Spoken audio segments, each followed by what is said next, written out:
bertemu kembali saya Ija daripada Alpha Living. Hari ini saya akan sharekan produk terbaru daripada Alpha Living, iaitu vacuum wet and dry. Okey, saya terangkan sedikit details produk kita pada hari ini. Okey, produk ini berkodkan KEA 0300. KEA 0300. Okey, mula sekali saya akan terangkan detail berkenaan produk kita pada hari ini. Okey, produk ini mempunyai kuasa power dia 1200 watt dan 220 watt. Dan kontainer dia ni 10 liter. Okey, produk ini didatangkan dengan set lengkap, iaitu ada hose, 4 biji roda, dan ini untuk bahagian yang kecil-kecil. Ini plastik additional, ini filter, dan ini water bush.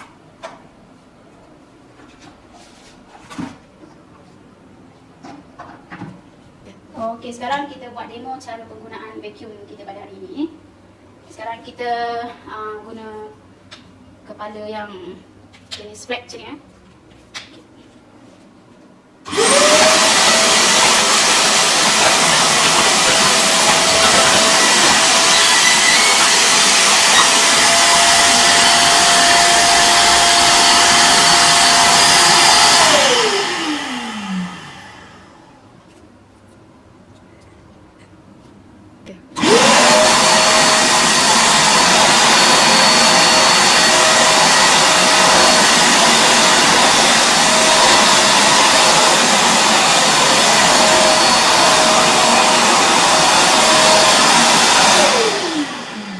Okey, tadi kita guna bahagian ni untuk sedut sampah-sampah untuk vacuum. So sekarang saya akan tunjukkan dia ada dua function. Satu, kita boleh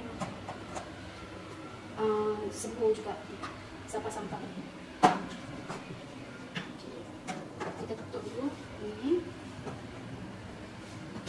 Meletakkan atas. Okey.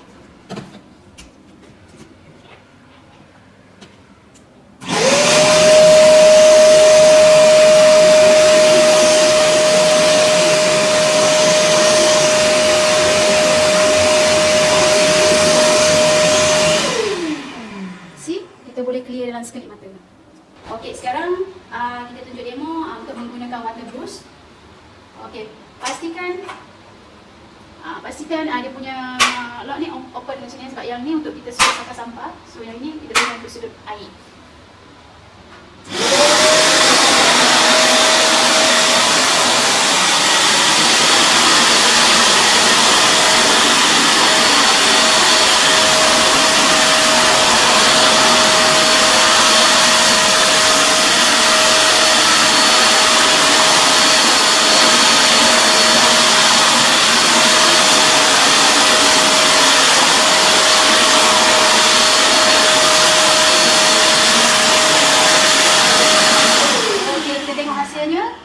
Air boleh kering dengan senang.